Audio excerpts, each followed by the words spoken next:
Hello everyone, welcome to another episode of the Pony Podcast.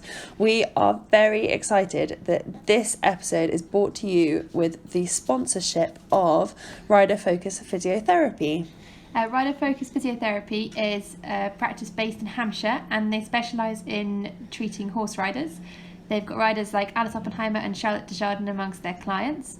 It's run by the lovely Hannah Gadsden, who's a 3-star event rider, so she knows exactly what sort of problems you're going to have as a rider and also what you want. So she's not going to tell you not to do anything for 3 days because she knows you're going to muck out your horse.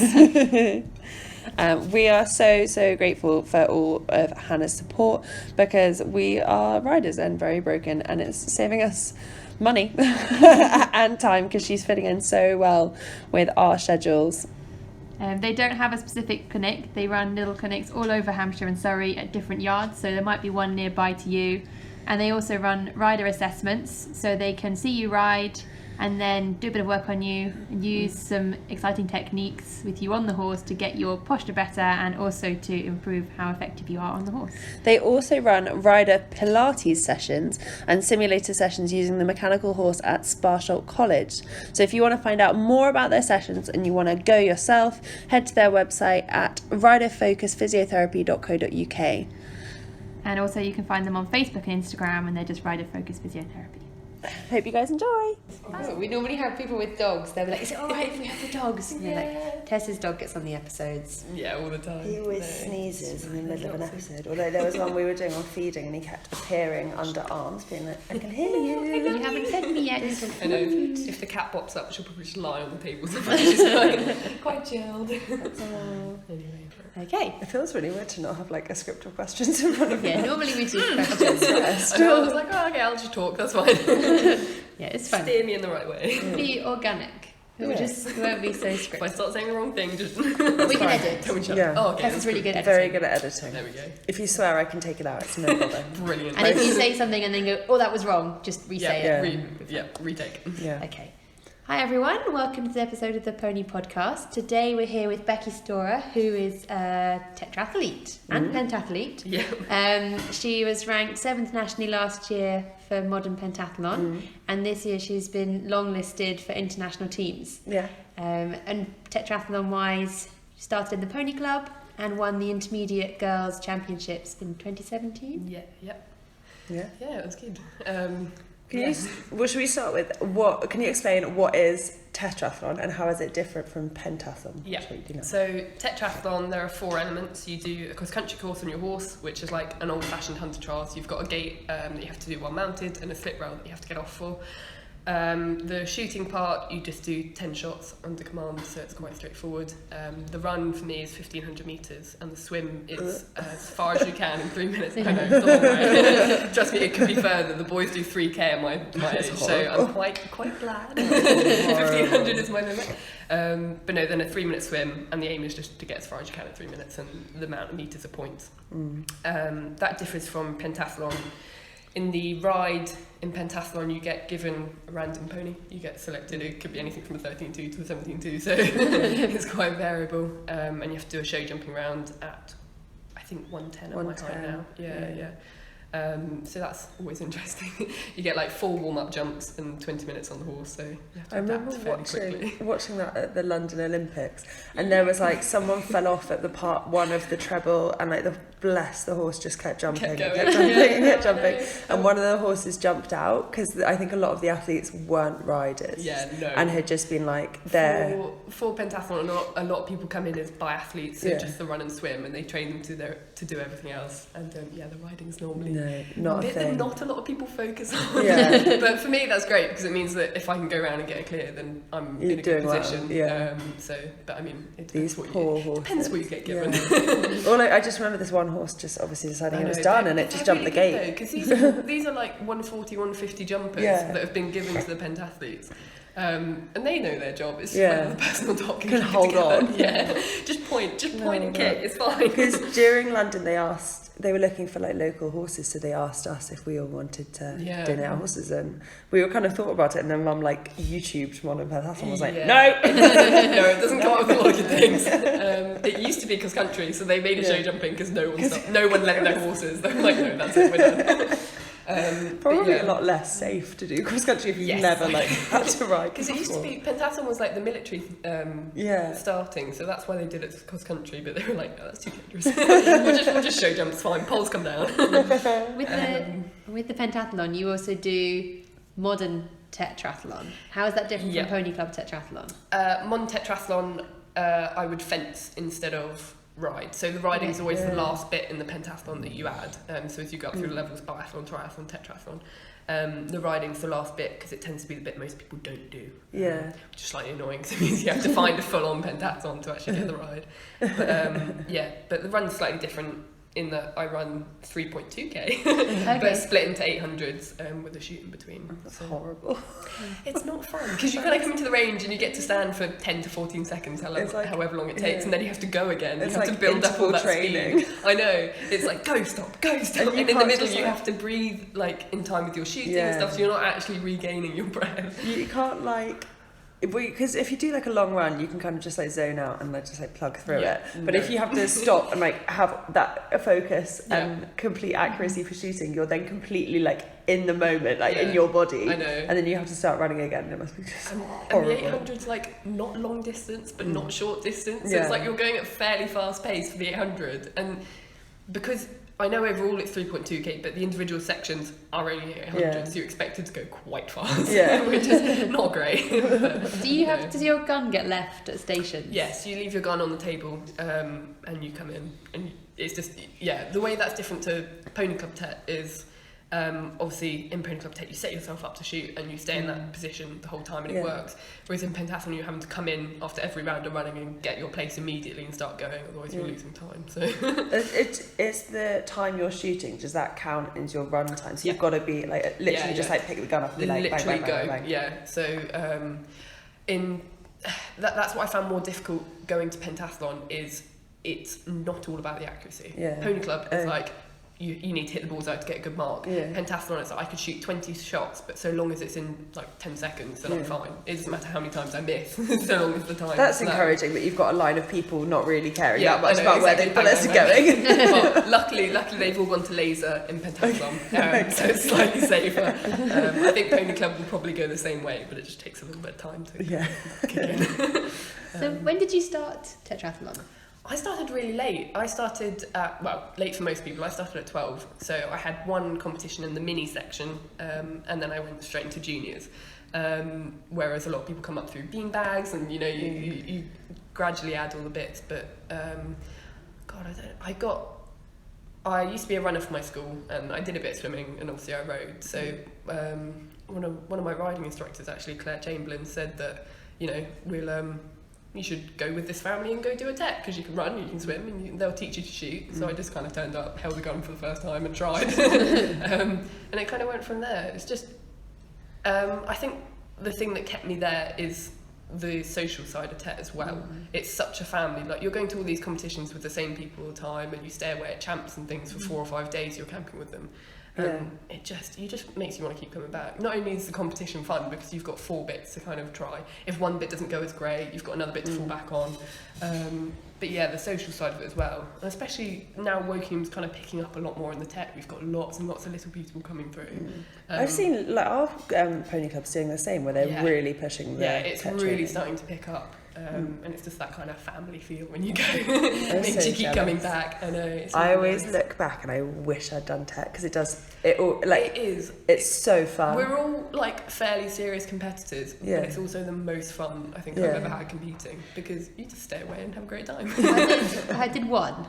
Yes. So when I did my Duke of Edinburgh, Yeah. for my, I think it was my silver or my gold, I needed a sport. Yeah. And I had to do it. I was like, well, technically, I haven't done tet. Yeah. And I don't really do that much running or swimming or shooting. So I was like, I'll make that my goal to do a competition. But at that point, I had to do intermediate, like go straight in and do intermediate Straight with in my the deep age. end. Yeah. And like, it wasn't too bad. I think I ended up in like the winning mixed team, and I was like, exactly. one, going home. That's my tech career. I did one, and because I was quite like, I was one of those kids that was just like quite athletic and was always the fastest or the strongest or whatever. So I went, and I think I came like 3rd or something. Yeah, and I won. I think I won the swim, or came 2nd in the swim. Yeah, I think the best bit is you don't have to be number 1 in everything. You Oh. can be good, Yeah. and consistent. But yeah, I did quite, but I remember doing quite well in the swim, and Mum being like, she's going to be great at this. She can just get some training in the swim. She's going to be brilliant. She's going to have a great time. And I really hate swimming, and I don't like running. So I was like, swim's not my favourite. I was like, I could just event. could just ride my belly. And she was like, but then you don't get to do the shooting. And I was like, I'm okay with that. You know what? I'll make my peace with it. But I wish I had actually done it.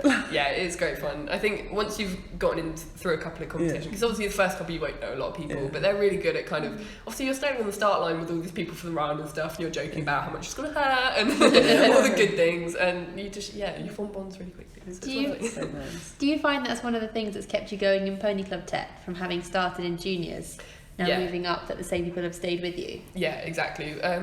It's definitely made me enjoy it. I mean, I love the competition side of it and I love competing, but the fact that you're constantly going with the same people and you're having a great time as well, it just makes it so much more enjoyable. How did you get a start? How did you move from Tech to Modern Pentathlon? Did someone turn up and recruit you? Yeah, no. So it was actually an Area 13 tetrathlon training day, and there was a coach from Bath on the pentathlon team called Russell North.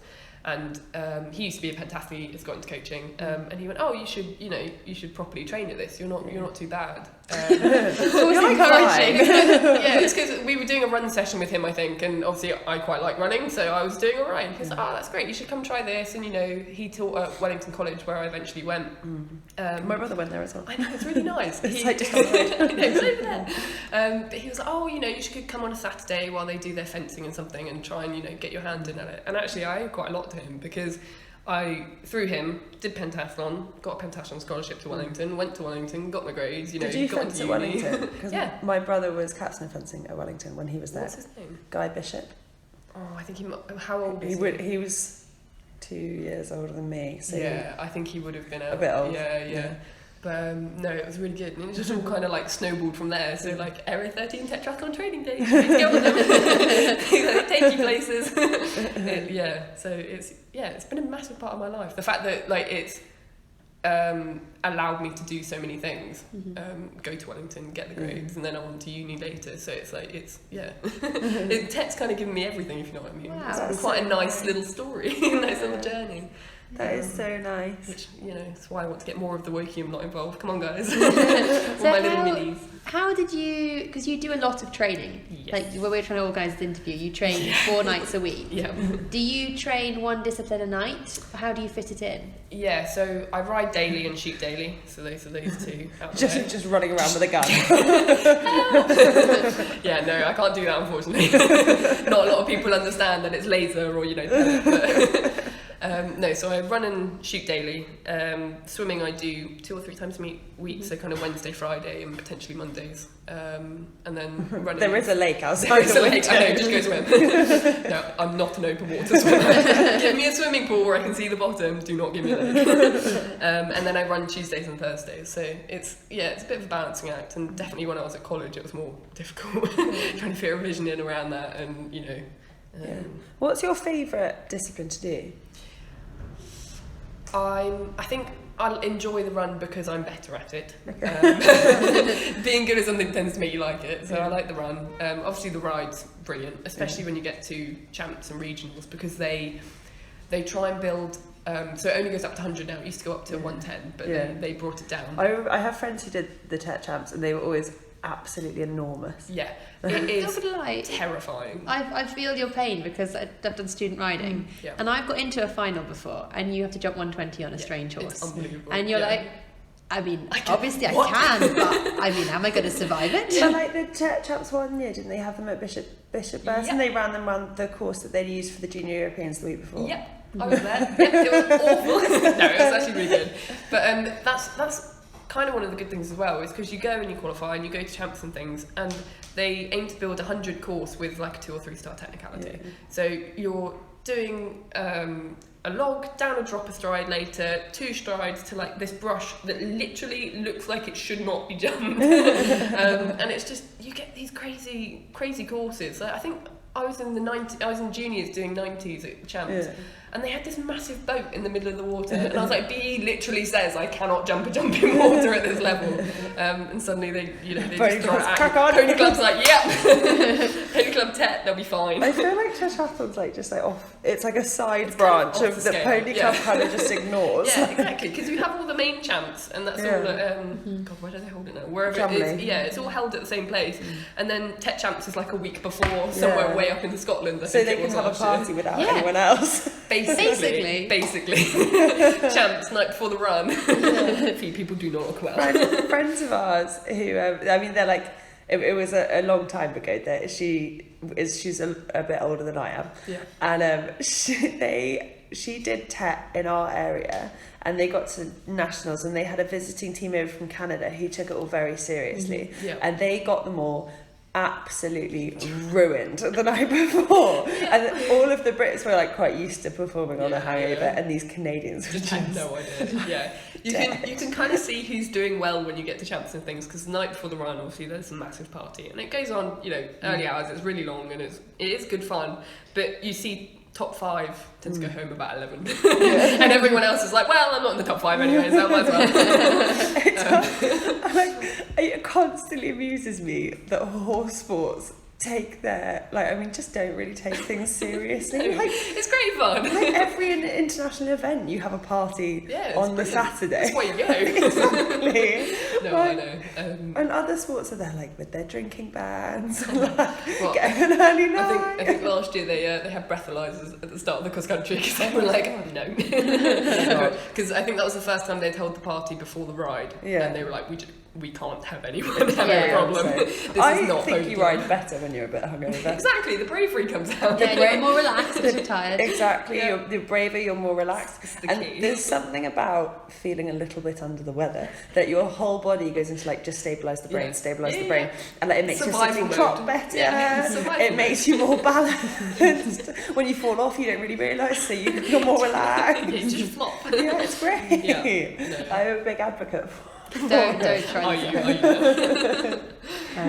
Do you find that because you have to do the other disciplines, that you're generally more fitter when you ride? Fitter. That's You're terrible. generally fitter. You're generally fitter when you ride. Yeah, I think it definitely helps. Obviously, a lot of it's we do a lot of core work and stuff. You need to be stable shooting, and obviously that really helps with the riding side of it.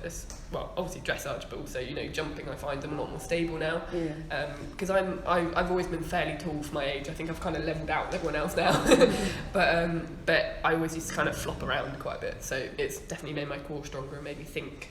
I think just think more about where my body is, because obviously for shooting and things like that, you've got to be so aware of how you're breathing and how you're standing and how your arms are, and it kind of just makes you more aware and more focused. Do you find they all complement each other, the different disciplines? Yeah, I think so. I think they all, obviously the swimming and the running require. You've got to be incredibly competitive. You've got to have, but you've got to have the mindset of it's 1500 meters. When do I kick? When do I need to speed up? When do I need to just hold pace? It gets very technical. I don't have that mindset at all. Just get to the end. I get 100 meters in and I'm like bored. That's the only bad thing. Luckily they make us do cross country most of the time to get a bit of scenery. But no, in the swimming it's very much mindset of I'm on length 5. I need to push a bit more here. I'm halfway through my time.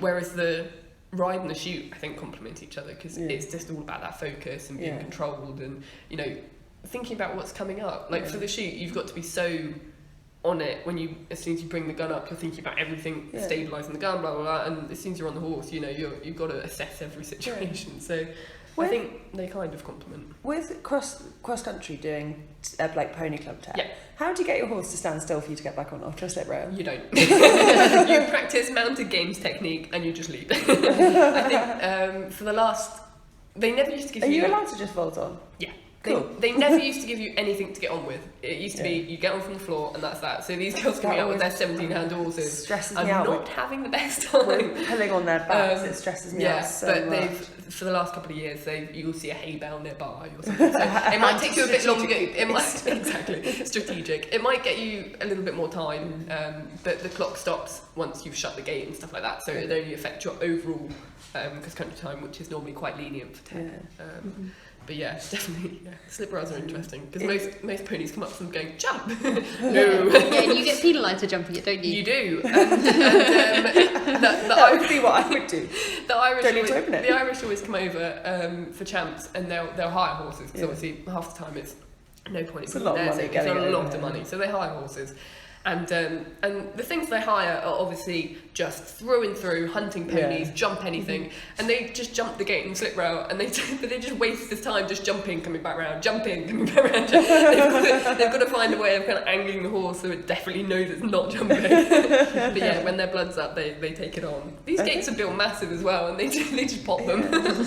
I think mine would come in even if I came in going stop, she'd be like short one. Okay. Yeah, short. Okay, you got it. Nice and deep. I know. That's what I do with Cass. I'm like, right, we're going to stop. She's like, are we? Are we going to stop or are we just slow down? Are you sure? Yeah, no, she's kind of clocked it now. It's quite, once you've done it a few times, they kind of understand. Your sister, Alex's sister has my old pony, and she took him to a tat, and I was like, honestly, what are you doing? Yeah, she did. Yeah. She did the junior regionals at Morton Moral a couple of years ago, and she said that she thought she was going to die because junior's meant to be 90, and she's walking around looking in shoestring eventing like, this was in the novice course. It was in the BE novice course like 2 weeks ago. There's not 90. I went to Morton Moral when I was the junior for the Southern team, and there was this. I was on my teeny little pony, and this jump. It was a bounce. So it was a bounce up a step, over a brush, 2 strides to an angled thing, and it was literally in the novice course, as you say. And we were just looking at it like, how am I meant to run? I have never come across anything like this in my life, and you want me to do it at a jam? But like that pony, I took him to novice, and loads of people would come up to him and be like, "Oh, don't you think he's really strong?" And I'd be like, no. As long as I don't pull, we're fine. As long as I just let him. I don't find him strong as long as I don't touch his mouth. Yeah. And when Catherine was like, "Yeah, I need to stop him to do a slip rail," I was like, "Well, good luck." I think the good thing about the tech cross country is they give you a lot of what they call L fences. So if you really aren't feeling up to a combination, they just want you to get round. So there's normally a roll top next to it. It will. I think you get. So it's 60 points for a stop, 70 points for an L. But you know, if you're gonna have a stop, then take the L anyway. You might as well go for the L. So it's very much we want to get people round. That's nice. Which is quite nice. Yeah. If you're too terrified, it's quite like a jolly sport. Like everyone just kind of like jollies each other along. You know, God. Just compared to so pentathlon is incredibly serious. Yeah. Everybody takes it so seriously. They're wanting, you know, I chat to the girls, I'm like, oh, you know, you have a good time, you know, blah, blah, blah. Where do you want to go with pentathlon? They're like, I want to go to 3 Olympics. I want to go to the first one for experience. Whereas, do you know when you get there from TET and you're like, oh. Yeah, exactly. Oh, no. So the first time I did a pentathlon, I was like, why are they all so serious? What are they doing? Because literally at TET, like, oh God, what was it? A kid was walking along the side of the pool while a race was going on along and just slipped in. And everyone's just standing there like laughing. And he's like fully clothed. They pull him out. It's all fine. The race kept going. Whereas at pentathlon, God, you'd be like screamed at. I think that just like summed it up for me. Was TET was just so much more laid back. Yeah. Pentathlon's great. It's just so much more focused. Yeah. The people in pentathlon are there want to go to the Olympics. Yeah, exactly. They want to do really well. But I guess that is kind of what the top of the sport is. Like if you're doing pentathlon triathlon, at the top is you get to 25, you open your 2 worlds to do it. If you're in pentathlon, the top is you get to the Olympics. Yeah. Exactly. Yeah. But a lot of TET people do go to pentathlon. I think once you kind of reach the top stage of TET, you know, and you're ready for the more competitive kind of serious atmosphere. It's like it's a good step, and TET gets you ready for it in a nice way. Yeah. If you know what I mean. I think if I'd come into pentathlon first, it would have scared me off a little bit. Yeah. Just because it is so results focused. Whereas TET's like, you got round, you're fine, that's fine. So it's great. Yeah.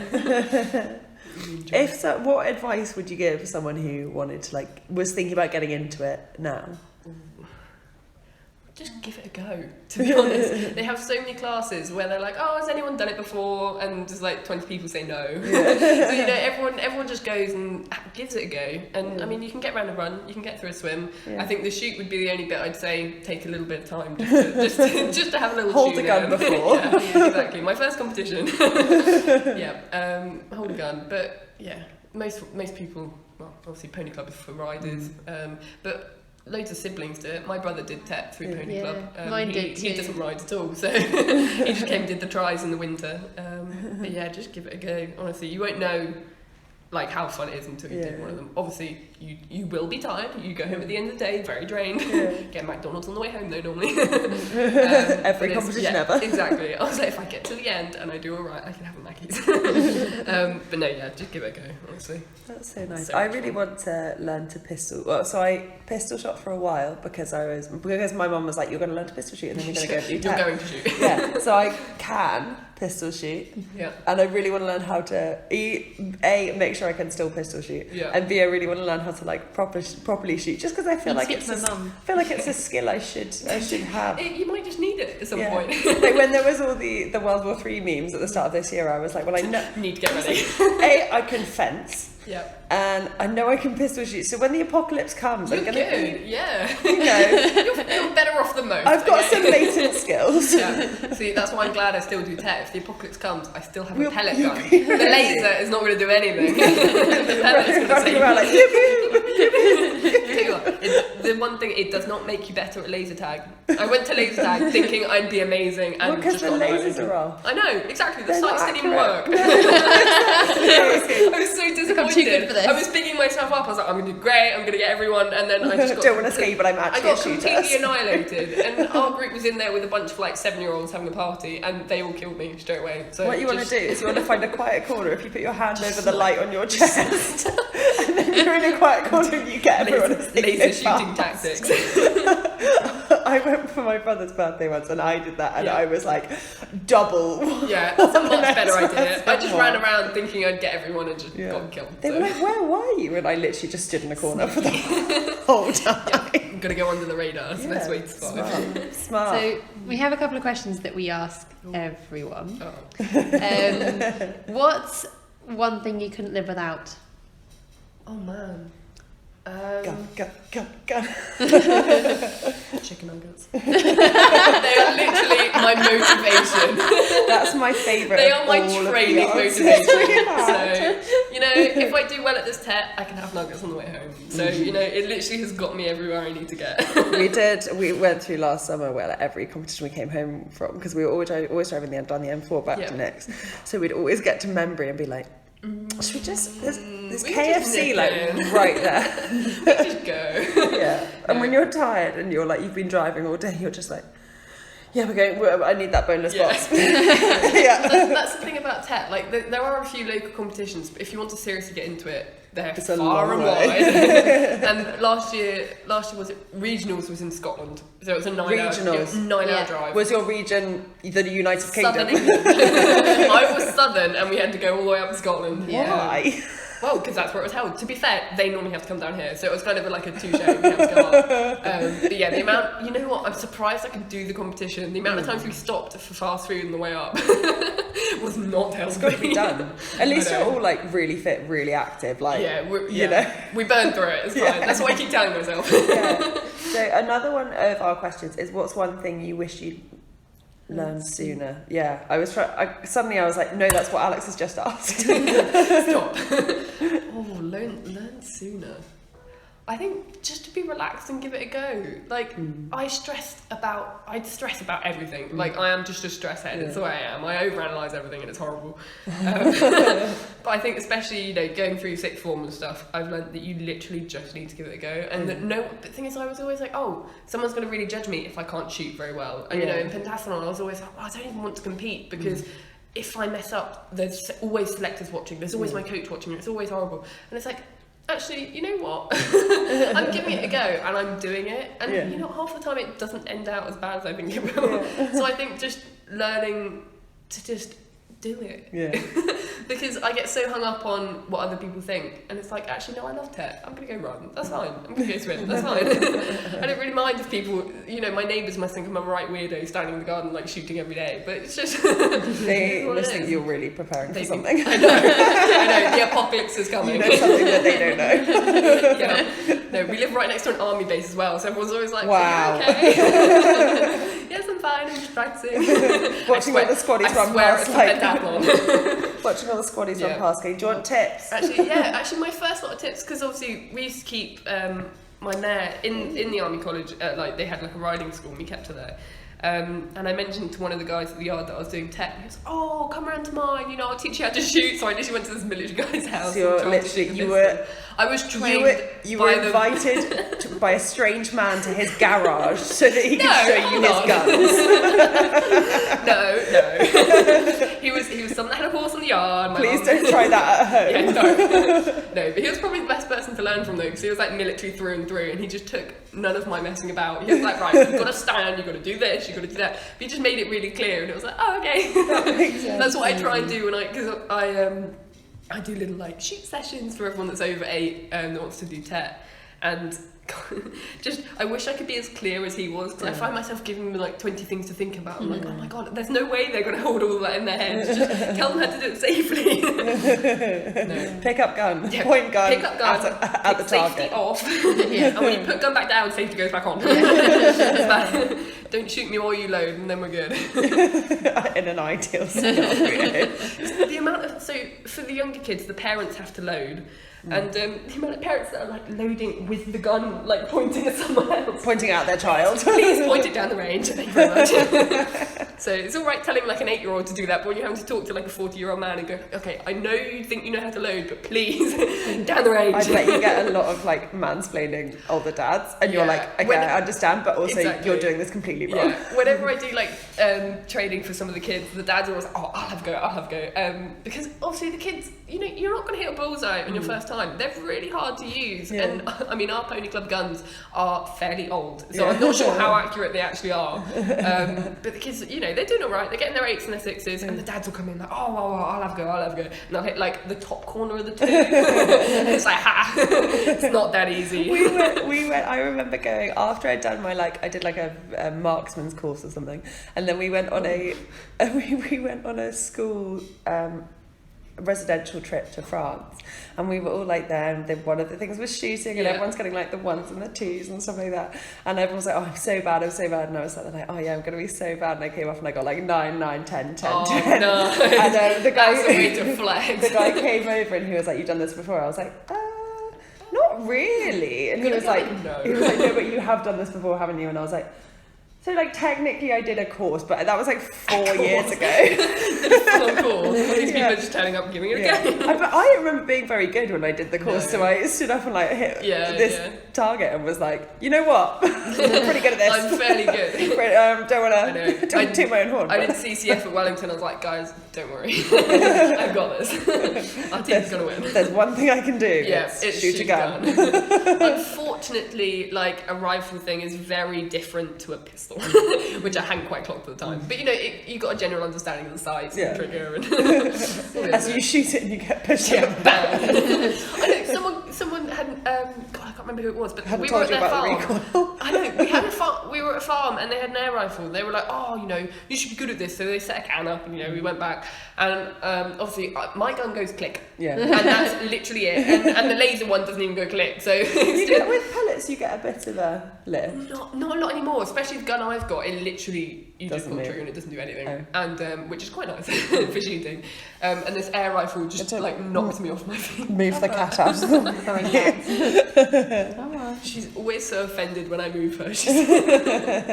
Anyway, but yeah. Don't lick the microphone. We have been joined by a cat on the table. Yeah. Pepper is asserting her dominance. Yeah, me being reasonably allergic to cats, like it's fine. But like reasonably allergic, cats love me. Yeah. Cats just love me. Especially this really long-haired, fluffy one. You can tell. They know. Yeah, they know he's got the allergies. They're like, come for you. I'm gonna kill this girl. This one's like prime suspect. Yeah. Oh, perfect. And now she will just be an ornament and kill herself. Lovely. There you go. Lovely. Yeah. So what are you aiming towards this year? What are your pentathlon goals? Yeah, so I'm doing more TET at the moment because I'm on a gap year, so I thought, you know, I'll just stick to the fun one. And also, having left Wellington, like fencing training and laser shooting training is really hard to come by. So I've kind of dialed that back a little bit. But for TET, Can you not just turn up? I mean, Wellington is like 5 minutes down the road. Just turn up. Like, they said I could go to like the afternoon sessions, but it's like normally I'm competing on Saturday or doing something else, so it's a little bit tricky to kind of fit in. And obviously, all the fencing days at the local club are on swimming days or running days. So I was like, I'll just focus on eventing in Tess this year. But I hopefully want to be onto the international team for seniors, which would be quite nice, and hopefully get a chance. I've got the winter triathlon finals coming up, so I'm hoping to do all right. I've got like my running target and my swimming target that I've been working towards over the winter. So hopefully I get those. Hopefully I go to champs. Hopefully I go to seniors. So yeah, it's just have more parties and more things. If people want to keep up, see, the cat's back. They love me. If people want to find out more about what you're doing and like keep up with you or learn more about tech, where can they go? My mum's Facebook is quite good. She literally posts my entire life. But yeah, no, just Becky Storer on Facebook. You'll probably see the most about tech. Yeah, as I said, it will mostly be coming from my mother. But yeah, you can keep up. If anyone's interested in finding out how to get involved in tech, where would be the best place for them to look? Right, the Wokingham Pony Club has got like a tech page, and my mum's the tech coordinator. So if you email or talk to Debbie Storer, she'll point you in definitely the right direction. Most local pony clubs will have, or like pony club areas will have some form. Yeah, everyone's got a tech representative that can point you in the right direction, and there's a lot of local ones coming up. So if you're wanting to get involved, get involved. If people aren't pony club members, is it like, are there easy places to get involved, like straight with Modern Pentathlon or? Yeah, so Modern Pentathlon, I'd suggest you work up through kind of the biathlon triathlon system, and there's a lot of school competitions. So talk to your school about it. You can go as a team from your school, you can go individually. You don't have to be going with teachers. Your parents can take you, and that's where you can build up through the pentathlon route. For tech, even if you're not part of the pony club and you're a sibling and you want to do it, lots and lots of competitions will just let you enter, which is really nice. They have like a siblings class or something. A plus ones. Exactly, yeah. People that are dragged to do horsey stuff. So no, but yeah, just most of your local techs will let siblings enter, or you can pay the pony club membership fee, and then you can do all the winter series and stuff like that. So even if you don't have a pony, it's something to do at the weekend, which is quite nice. Oh, lovely. I think that's all of our questions. Thank you very much for talking to us. No problem. Yeah. If you guys want to listen to more of our episodes, you can find them at whatever podcast hosting platform you're listening to this on. We're on Apple Podcasts and also on Spotify, so you can find us on there. If you can rate, review, this cat is like obsessed. Yeah. Pepper, come on. Ow. Ow. Literally grabbed a bit of my hand. How dare you push me away from the microphone? How grumpy she is. Her head's really small, but her eyes are really big, so she always looks really offended and disgusting. So don't you know I was born to be recorded? She just is meant to be living in this big house, because she's just like, I am the queen. Like, rate, review and subscribe. That would be great. You can follow us on Instagram at The Pony Podcast, on Facebook at The Pony Podcast, and if you want to request an episode or drop us a line, then you can email us at theponypod@gmail.com. Anything else? Yeah. Oh, and if you want to chat to us, another way you can get in contact is on the Flick group. The Flick app, the code is just The Pony Podcast with no spaces, and people have been requesting episodes on there. Yeah. And it is the easiest way to get in contact with us. So make sure that you join the group and get involved. And we'll make a list of what everyone's requesting. Right. Thanks for listening. Bye.